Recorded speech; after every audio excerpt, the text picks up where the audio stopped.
안녕하세요. 일본에서 18년차 직장인입니다. 오늘은 제가 35년 주택론으로 3,500만엔짜리 주택을 구입하게 된 이야기를 해보겠습니다. 사이타마에 위치한 현재 살고 있는 맨션입니다. 1991년에 지어져서 지은 지 30년이 넘은 중고 맨션입니다. 당시 판매 가격은 3,480만엔이었습니다. 집을 구하기 위해 1년 정도 집을 보러 다녔습니다. 우선 제가 찾은 조건은 집이 좀 넓은 사이즈를 구하고 싶었습니다. 도쿄는 물론이고 사이타마 쪽 수도권에서는 65평방미터 이상의 큰 사이즈의 맨션 매물을 구하기가 어려웠습니다. 지금 살고 있는 맨션도 우연히 밥을 먹으러 간 동네에 부동산을 들러 발견하게 되었는데요. 거실, 키친, 방이 3개로 구성된 3LDK 맨션이었습니다. 집을 보고 바로 구입 신청서를 작성하였습니다. 주택론도 함께 신청을 해야 하기 때문에 약 2주간은 필요한 서류와 계약금을 준비하였습니다. 처음 주택론을 신청한 곳은 떨어졌고요. 부동산에서 소개해준 신용금고에서 0.625%의 금리로 3천만엔을 35년 상환으로 빌릴 수 있었습니다. 3천만엔의 기준은 제가 급여가 30만엔이었고 연봉으로 치면 360만엔이었습니다. 보통 론은 연봉의 7에서 8배 정도의 금액을 론으로 빌릴 수 있는 걸로 알고 있습니다. 아다마킹이라고 해서 주택 가격의 일부를 일시금으로 처음에 지불하게 되어 있는데요.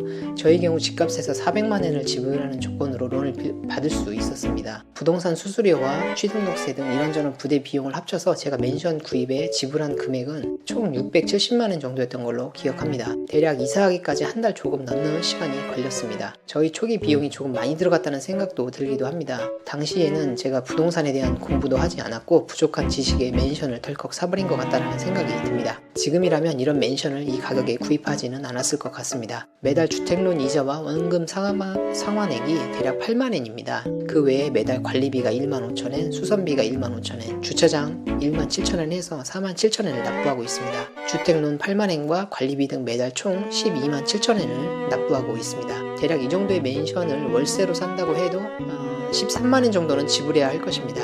제가 예전에 살던 원룸 맨션의 월세가 11만 5천엔이었던 걸 감안하면 굉장히 넓은 집을 저렴하게 살고 있다는 생각이 듭니다. 주택론은 오래 살면 살수록 빚을 갚아나가는 것이기 때문에 저의 맨션 지분이 점점 늘어나는 거게 되겠죠. 일본의 주택론을 사용해서 집을 구입하게 되면 주택론 세금 공제를 받을 수 있는 점도 주택론의 장점입니다. 저는 매년 세금 공제로 10만엔 정도를 돌려받고 있습니다. 총 10년 동안 주택론의 남은 금액의 1%를 소득세에서 공제해주는 제도입니다. 아마 이 제도가 이제 곧 없어진다는 이야기가 있었습니다. 이 외에도 주택융자 공제라는 제도가 있는데요. 이건 한 번에 받을 수 있는 환급 금액입니다. 저는 대략 40만엔 정도를 주택 구입 후 1년이 지난 후에 받을 수 있었습니다. 이렇게 주택의 경우 금리가 저렴하고 각종 혜택이 있기 때문에 월세를 사는 것보다 주택을 구입하는 것이 좋다고 생각합니다. 일본에서 월세를 사는 것과 주택을 구입하는 것에 대한 장단점의 영상도 준비하도록 하겠습니다. 감사합니다.